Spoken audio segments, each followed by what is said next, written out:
प्रेरणास्पद कथा YouTube channel पर मैं धनंजय जैन आप सभी का हार्दिक अभिवादन करता हूँ। दोस्तों, एक भिखारी था। प्रतिदिन गांव के हर एक घर के बाहर जाकर भीख मांगता था, याचना करता था। कई लोग उसके फटे पुराने वस्त्रों को देखकर, उसका मलिन चेहरा देखकर उससे घृणा करते थे, नफरत करते थे। कई लोग उसको गालियां देते थे, चल हट। एक सेठ प्रतिदिन उसको देने के बजाय मुंह से गालियां ही निकालता था, अपशब्द निकालता था। चल जाओ यहां से, मेरा ही घर दिखता है क्या तुम्हें? तुम्हें मैं फूटी कौड़ी नहीं दूंगा। उठ के चले आते हो मांगने के लिए, कुछ हाथ में ताकत होते हुए भी कुछ काम नहीं करते हो। तुम्हारी दानत नहीं है कुछ काम करने की। मुफ्त की रोटियां तोड़ते रहते हो। जो मन में आया सेठ बकता था। पर यह भिखारी हंसते हुए यही कहता था कि भगवान तुम्हारे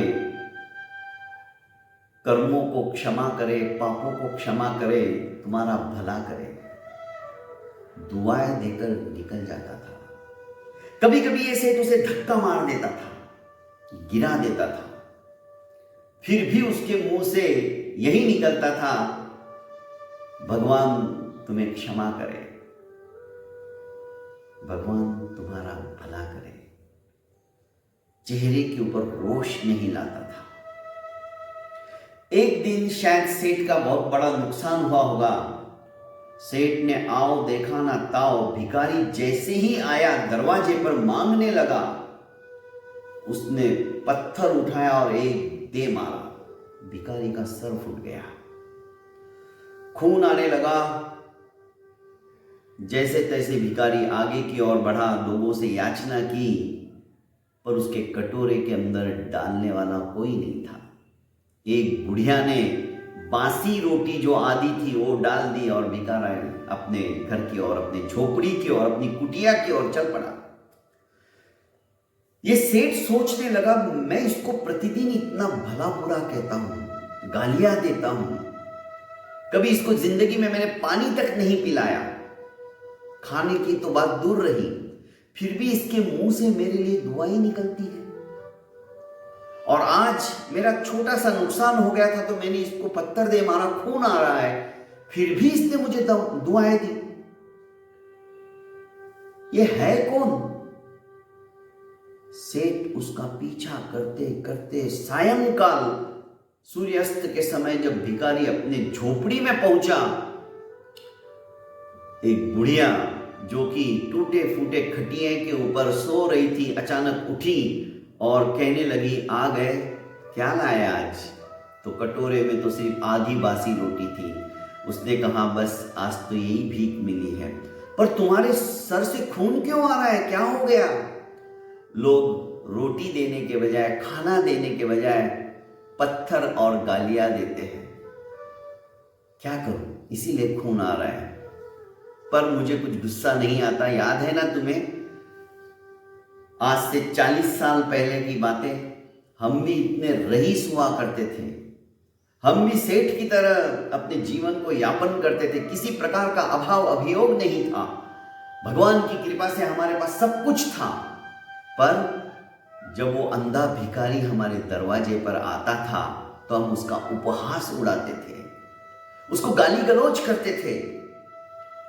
तुम्हें भी याद है ना, रास्ता बताने के बजाय तुमने उसे नाली का रास्ता दिखा दिया और वो नाली में गिर गया था तो हम दोनों कितने हंसे थे।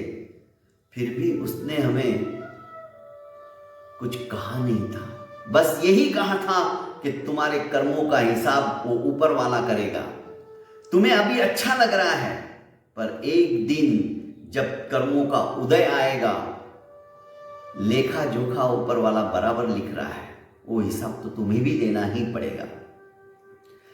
कितना हमने सताया था लोगों को, किसी को होते हुए भी हमने कुछ देने की चिंता तक नहीं की।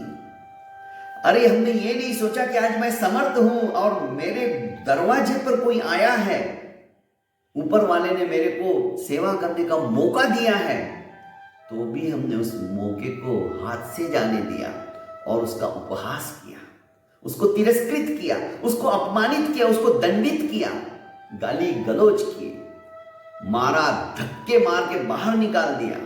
क्या क्या नहीं हमने किया।